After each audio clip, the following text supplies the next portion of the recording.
Okay, so the next thing I wanted to talk about was fucking artist time versus like real world time. So anybody who's ever created and got into a creative project, understanding that like artist time versus real world time function on two different wavelengths, bro. Yeah. Literally. Because I remember when I was creating my first EP and I was working at the liquor store. I would come home every day. I remember this, bro. I remember this man literally, he was telling me about it and I'm like, I need to listen to this on SoundCloud, yeah?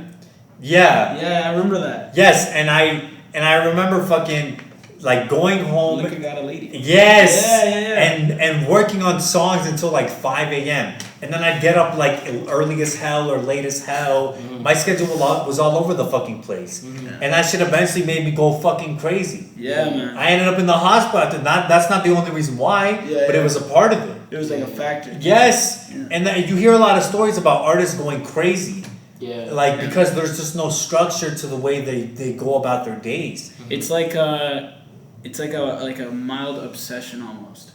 Yes, it becomes like a mild obsession, and you lose track of time and schedule, eating, food, friends. You just worry about social interactions. You're consumed by what you're doing. Yes, and for those who are getting into this music, like this, I'm just speaking from my experience. You gotta be careful with that shit, dog, because that shit might drive you crazy. And I'd say this, Nipsey Hussle said in his interview with Rap Radar. Shout out to Rap Radar.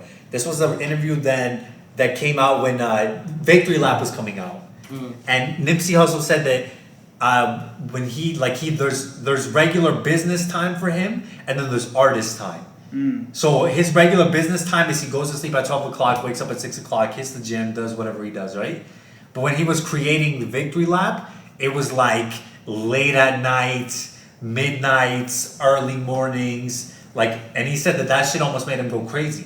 But he said that every artist should have the opportunity, like the ability to dive into themselves creatively, to explore that, because then sometimes some of the best art comes from that. I think that applies to music, but that applies to anything.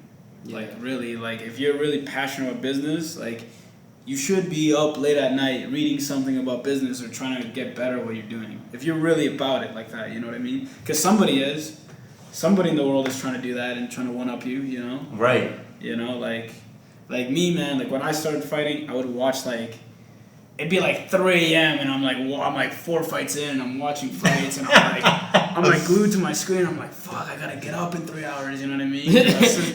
Now I gotta train. Yeah, now I gotta train. I'm like, oh, but you're actually like excited for that shit, you know what I mean? Because you've hyped yourself up at that point. But I think you have to. There's a fine balance. Self-control, man. Yes, you gotta be able to put yourself in that mindset and take yourself out, man, because you can get lost there for sure. Yes, you can get lost in the sauce, literally. Lost in the sauce. You can get lost in the sauce. Alex, go ahead. No, yeah, I was just thinking that's pretty true, but I mean, like, you always need to, like, your darkest times will bring out, like, the brightest kind of music, like, the ones that shine the most, you know?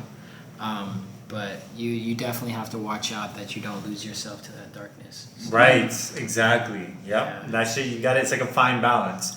And I'd say, like it's a fine balance of functioning within the real. Because, for example, like a major artist can really dedicate time to fucking their craft. Even like anybody who's professionally doing anything, they can really just set aside and be like, I'm gonna do this all day. Yeah. But somebody who's like me and you who have to pay bills, we have to set aside time to be like, okay, I have responsibility, I have work time, I have eating time, I have, you know what I mean? Like, we gotta really structure our days around what's going on. Mm-hmm. So it kind of puts a restriction on the art, but at the same time, I think it does help, like, just living like a healthy lifestyle. Because I'm telling you, when you go into that just fucking deep, like, you forget about everything that's going on and just get into the super creative mode, trust me, you might not get out of that safely. It's bad, man. You might not get out of that safely. So if you are gonna go into that shit, make sure that you have like dedicated, like, you know what you're doing and you can get yourself out of it. Like, and make sure you got people around you that like keep you in check. You know what I mean? Like, hey man, it's been 3 days since you've gone outside. Yeah. You know, like stuff like that. Get some sunlight. You know, stuff like that, right? Like, you know, make sure you got good people beside you. You know. There's like I forgot what his name was. I think it was like Keith Urban or something. Like he was playing the Joker in The Dark Knight. Yeah.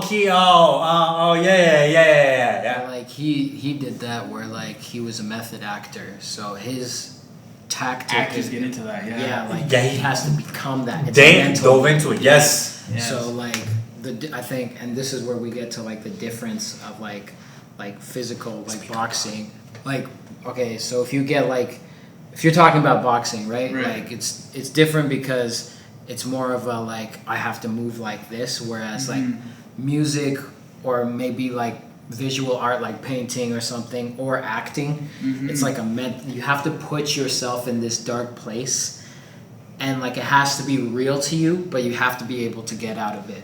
So it's like a balancing act. And that motherfucker ended up like committing suicide because of that shit. Yeah, he overdosed on drugs. Yes, because and a part of that was after like that the whole thing came out. Yeah. Yeah, and even there was a you got to think B too. He was saying like he was depressed after he did the Black Panther movie. So yeah, that's crazy. But like you think about it, like why do people do drugs?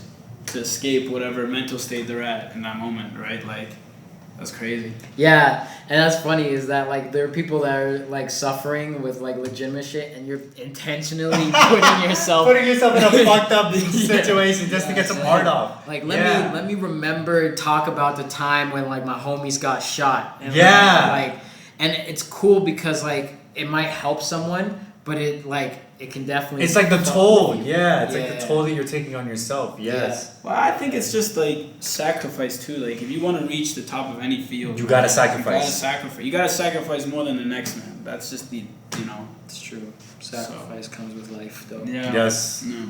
It's like I forgot. It's like that's why I like those shows that like if you're writing a story and stuff, like there has to be like a balance to it. Like you can't have like a character that can just like be super powerful. Like there should be like a negative to that positive. Absolutely, yes. That's real to most people. So, but yeah.